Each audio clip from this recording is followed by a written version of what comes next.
Assalamualaikum warahmatullahi wabarakatuh. Bertemu lagi dengan saya Nda Safira Ramadhani di jurusan PGSD Pendidikan Guru Sekolah Dasar di mata kuliah Aswaja. Pada kesempatan kali ini yang terhormat Pak Muhlas Jamila selaku dosen pembimbing di mata kuliah Aswaja ini. Tugas ini untuk memenuhi UAS di mata kuliah Aswaja. Langsung saja.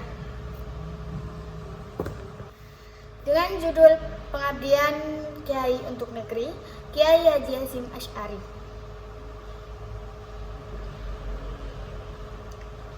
Tokoh ulama pejuang kemerdekaan dan pendiri Nahdlatul Ulama. Nah, sebelum siapa sih Kiai Haji Hasyim Asy'ari ini? Kiai Haji Hasyim Asy'ari ini adalah pejuang kemerdekaan, salah satu pejuang kemerdekaan.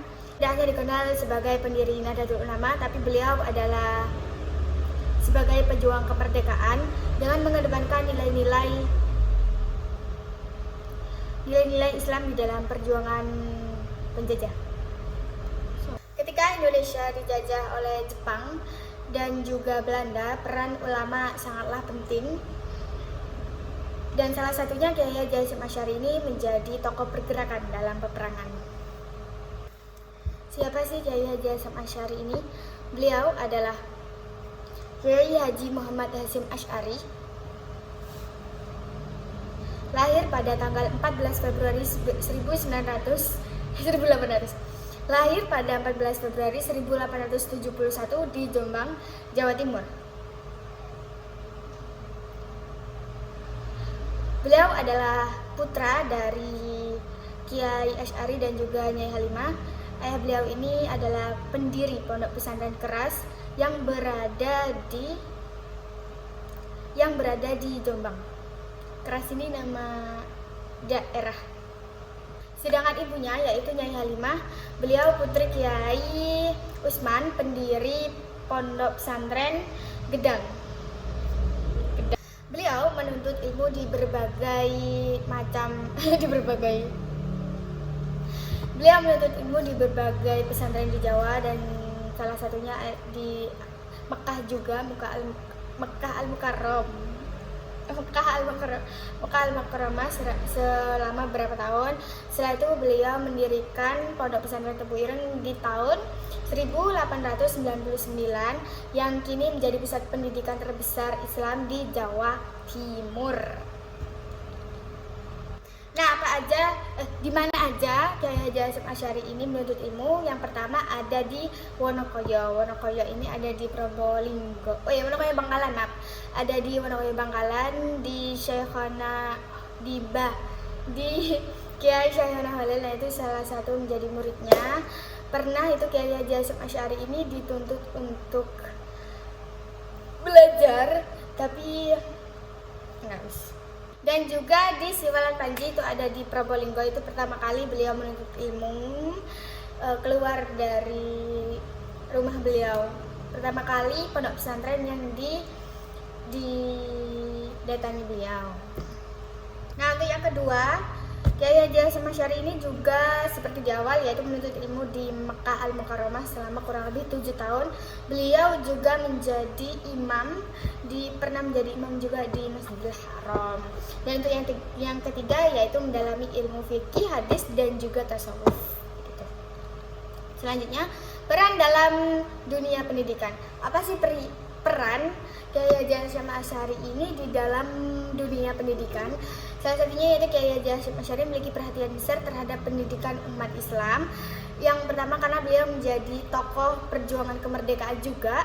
Melalui Pondok Pesantren Tebu Ireng, beliau melahirkan banyak ulama, pendiri dan pejuang kemerdekaan. Beliau menekankan pentingnya keseimbangan antara ilmu agama dan juga ilmu dunia. Jadi ilmu agama itu apa, ilmu dunia itu apa? Beliau sangat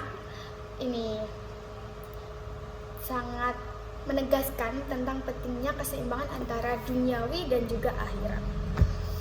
Barang siapa yang ingin bahagia, pesan beliau, barang siapa yang ingin bahagia dunia maka dengan ilmu. Barang siapa yang ingin bahagia akhirat maka dengan ilmu. Dan ingin bahagia keduanya maka dengan ilmu. Maka untuk kalian semua janganlah berhenti untuk mencari ilmu. Karena ilmu yang kalian cari itu pasti Karena kalau tidak dengan ilmu, kalian tidak akan tahu. Next, kita ke peran dalam kemerdekaan. Ini sebagai apa saja peran yang diperankan Kiai Haji Hasyim Asy'ari di dalam kemerdekaan itu sebagai apa saja. Nah, yang pertama yaitu aktif dalam organisasi Islam dan politik kebangsaan. Yang kedua adalah pendiri Nahdlatul Ulama pada tahun 1926. Nah, organisasi NU ini sebelum Kiai Haji Hasyim Asy'ari itu masih ada di atasnya itu. Jadi ini ada di urutan keempat kalau gak kelima. Terus Nahdlatul Ulama berperan penting dalam mempersatukan umat Islam Indonesia. Kenapa begitu? Karena dari organisasi Nahdlatul Ulama ini masyarakat Islam itu menjadi satu, kompak begitu. Perjuangan di bidang pendidikan. Apa saja perjuangan beliau di dalam pendidikan ini? Di dalam bidang pendidikan ini yang pertama yaitu mendidik santri agar berilmu dan juga berakhlak. Di mana peran kiai di masa penjajahan. Beliau mendidik anak-anak santrinya agar bisa berilmu dan juga berakhlak. Bagaimana caranya? Ya diajarkan ilmu-ilmu tentang akhlakul karimah, tentang sopan santun gitu. Menggabungkan ilmu agama dan semangat kebangsaan. Di mana kita kalau ikut perang itu sama saja kan, itu membela negara kita, kemerdekaan kita, itu sama saja membela agama kita. Jadi itu termasuk menggabungkan ilmu agama dan semangat kebangsaan gitu. Yang terakhir yaitu pesantrennya menjadi pusat perjuangan dan perlawanan terhadap penjajahan. Resolusi Jihad 1945. Ini resolusi yang dikeluarkan pada saat peperangan. Yang pertama Kiai Haji Hasyim Asy'ari mengeluarkan fatwa jihad melawan penjajahan pasca proklamasi. Yang kedua, surat ini memicu pertempuran 10 November 1945 di Surabaya, di mana ini ditandai dengan Hari Pahlawan. Nah, itu di tanggal 10 November sampai sekarang. Yang terakhir, berjuang melawan penjajah, hukumnya fardhu ain. Sudah pernah saya presentasikan sebelumnya, tapi tidak hapus. Nilai-nilai yang dapat diteladani dari Kiai Haji Hasyim Asy'ari tersebut yaitu diantaranya keteguhan iman dan cinta tanah air. Selain beliau ini sangat mendalami dalam Islam, beliau juga rela membela kemerdekaan, mengajak semua orang Islam dalam satu organisasi yaitu Nahdlatul Ulama tadi untuk memerdekakan negara kita begitu. Tapi tidak hanya dunia, akhirat juga seimbang.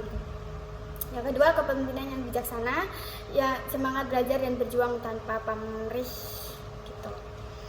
Dan untuk yang terakhir, perjuangan Kiai Haji Hasyim Asy'ari membuktikan bahwa ulama bukan hanya tokoh agama, tetapi juga perjuangan kemerdekaan dan penjaga moral bangsa. Gitu. Jadi nilai positif yang bisa diambil itu adalah ya itu ya. Jadi pesan beliau adalah kalau kalian ingin bahagia di dunia maka dengan ilmu, kalau ingin bahagia di akhirat dengan ilmu, dan jika ingin bahagia kedua-duanya dengan ilmu. Maka untuk kalian semua yang menonton video ini jangan sampai sesekali kalian capek tidak mencari ilmu, itu tidak boleh ya. Kalian harus semangat mencari ilmu sampai ke negeri Cina, kan ada pepatah begitu. Kenapa begitu? Karena ilmu itu adalah salah satu cara kita agar bisa apa? Mungkin itu saja yang dapat Nanda sampaikan ya. Terima kasih karena sudah stay tune sampai akhir. Presentasinya sampai sini saja di Aswaja ini.